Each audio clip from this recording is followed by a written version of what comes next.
Number 24 में कहा गया show that the ratio of the sum of first n terms of a GP to the sum of the terms from n plus 1th term to 2nth one terms is 1 upon r की power n।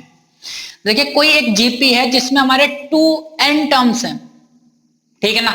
मैं भी आपको इस तरह से दिखाता हूं। देखिए मान लीजिए कोई GP है तो उसमें पहला टर्म होगा a1 a2 a3 a4, इस तरह से उसका nth टर्म होगा an, ठीक है ना। उसके बाद आएगा an plus 1th term, an plus 2th term, इस तरह से जाके लास्ट में आएगा a2nth टर्म, ठीक है ना। 2n टर्म्स तक है वो उस जीपी में। तो हमसे कहा गया है show that the ratio of the sum of the first n terms, तो शुरू के n टर्म्स का सम, ये शुरू के n टर्म्स हमारे इनका सम, ठीक है ना। और इसका रेशियो, इस सब के सम का ratio n plus 1th term से 2nth टर्म तक, इन सब के सम का ratio this upon this is 1 upon r की पावर n है। ये हमें प्रूव करना है, ठीक। तो सबसे पहले हमने लेट किया, let a and r be the first term and common ratio of GP, ठीक। तो देखिए sum of first n terms जो होते हैं ना वो हमारे क्या होंगे, सो Sn, शुरू के n टर्म्स का सम, ठीक। तो हम ये मान लेते हैं कि भाई r हमारा 1 से बड़ा है। आप या तो अगर दोनों ही कंडीशन में आप या तो ये लीजिए या ये लीजिए, तो हम पहला वाला टर्म कंडीशन ले रहे हैं, ठीक है ना, कि भाई हमारा जो r है ना वो 1 से बड़ा है। तो शुरू के n टर्म्स का जो सम आ जाएगा ना वो आ जाएगा a इंटू r की पावर n माइनस 1 और अपॉन में आ जाएगा r माइनस 1, ठीक है ना। ये हो जाएगी हमारी इक्वेशन नंबर 1। देखिए ये वाला जो शुरू के फर्स्ट n टर्म्स का सम आ गया वो तो ये आ गया। अब बात करते हैं यहाँ पर कि sum of the terms from n plus 1th to 2nth term, कि भाई हम इस टर्म का सम यहाँ से यहाँ तक का कैसे निकाल लेंगे, ठीक है ना।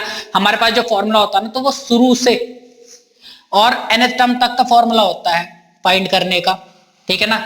ऐसा नहीं कि हम भाई इससे यहां से यहां तक का कोई फॉर्मूला फाइंड कर ले, ठीक। तो यहां से यहां तक के सम को हम किस तरह से दिखाएंगे, देखिए ये जो हमारा सम है ना यहां से है Sn प्लस 1 से, ठीक है ना, तो ये कहां तक है Sn प्लस, सॉरी इस तरह से नहीं लिखेंगे, ये जो हमारे टर्म है ना an प्लस 1 से 2 और a2n तक है, ठीक है ना। तो इसको हम दिखाएंगे किस तरह से,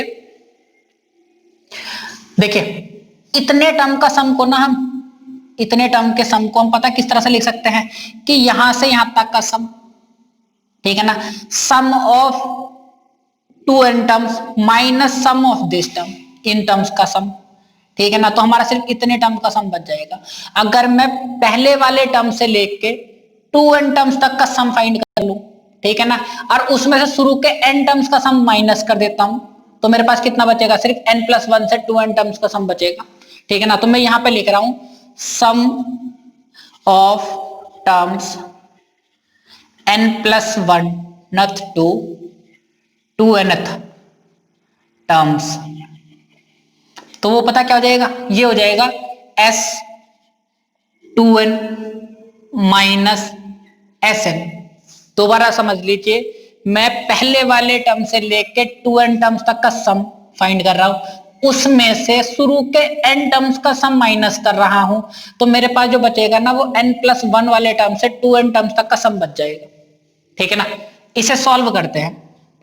तो देखिए हमारे पास फॉर्मूला होता है n का, Sn का, तो यहां पर n आ जाता है, ठीक है ना। अगर मैं S2n फाइंड करूंगा तो ये हो जाएगा a इंटू r की पावर 2n माइनस 1 और अपॉन में कितना हो जाएगा r माइनस 1, क्योंकि भाई इस बार हमारे जो n हो गए ना वो 2n हो गए, तो a इंटू r की पावर 2n माइनस 1 और अपॉन में r माइनस 1 हो गया, माइनस Sn हमारा यही वाला रहेगा, तो ये हो जाएगा a r की पावर n माइनस 1 और अपॉन में आ जाएगा r माइनस 1।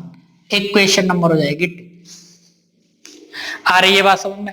ये तो हमारे शुरू के n टर्म्स का सम हो गया, ठीक। ये वाला जो सम है ना वो n प्लस 1th टर्म से 2n nth टर्म तक हो जाएगा। ठीक, इन दोनों का रेशियो फाइंड करना है तो लिख रहे रिक्वायर्ड रेशियो। तो रिक्वायर्ड रेशियो में पहले तो कौन सा आना है, ये वाले टर्म्स का सम। तो ये तो मैंने ऊपर लिख दिया इस तरह से, r-1 ये आ गया। ठीक, अपॉन में फिर आ जाएगा ये वाला, तो ये हो जाएगा ar⁻n-1 अपॉन में r-1 माइनस ar⁻n-1 और अपॉन में आ जाएगा r-1 इस तरह से। ये तो n टर्म्स के सम का फॉर्मूला हो गया, ये n+1 से लेके 2n तक का हो गया। और इनका रेशियो फाइंड करना तो अपॉन में लिख दिया। अब देखिए नीचे वाले टर्म्स में ना हमारा r-1 क्या आ जाएगा, एलसीएम आ जाएगा ar⁻n-1 अपॉन में r-1 तुम्हारा ऐसे रहा, अपॉन में यहां मैंने एलसीएम ले लिया तो कितना आ जाएगा r-1। तो ये ऊपर वाले टर्म ऐसे कैसे रहेंगे, ar⁻2n-1, सॉरी ये 2n था ये, है ना, तो 2n-1 माइनस ar⁻n-1 इस तरह से। तो देखिए इस r-1 से r-1 हट जाएगा। ठीक, और देखिए यहां पर ये हमारा a था, यहां बचेगा r⁻n-1। नीचे वाले हमारे दो टर्म बचे, तो पहला टर्म ये है, दूसरा टर्म ये है, इन दोनों में भी a कॉमन है, हमने यहां से a कॉमन ले लिया, तो यहां बचेगा r⁻2n-1 माइनस का साइन ये बचा और दूसरी ब्रैकेट बचेगी r⁻n-1 इस तरह से। a से a भी हट जाएगा हमारा। ठीक, तो न्यूमरेटर में हमारा बचेगा r⁻n-1 अपॉन में यहां बचेगा r⁻2n-1 और माइनस अंदर जाएगा तो ये हो जाएगा r⁻n+1। तो यहां से -1 से +1 भी हमारा कैंसिल आउट हो जाएगा। और r⁻n-1 ठीक है ना, ये हमारा r⁻2n है और यहाँ पे हमारा कितना है r⁻n है। तो देखिए इसे हम पता है इस तरह से भी लिख सकते हैं कि r⁻2n हो रहा ना, तो मैं इसे r⁻n इंटू r⁻n लिख सकता हूं इसमें 2n को। ठीक है ना, और माइनस r⁻n आगे है। देखिए ये वाला टर्म सॉल्व करके दिखा रहा हूं मैं, r⁻2n को लिख दिया r⁻n प्लस इंटू r⁻n। देखिए दोनों पावर ऐड होंगे ना तो n और n कितना हो जाएगा 2 हो जाएगा, माइनस r⁻n ऐसी रहा। इन दोनों टर्म्स में मैंने r⁻n कॉमन ले लिया, तो यहां से r⁻n बाहर चला गया, यहां बचा r⁻n-1। तो नीचे वाले टर्म में से मैं r⁻n कॉमन ले सकता हूं, तुम्हारा ब्रैकेट में बचेगा r⁻n-1 इस तरह से। अब देखिए न्यूमरेटर डिनोमिनेटर में कॉमन है, कैंसिल हो जाएंगे, तो हमारा जो रेशियो आएगा ना वो 1/r⁻n आ जाएगा, जो हमें प्रूव करना था इस तरह से।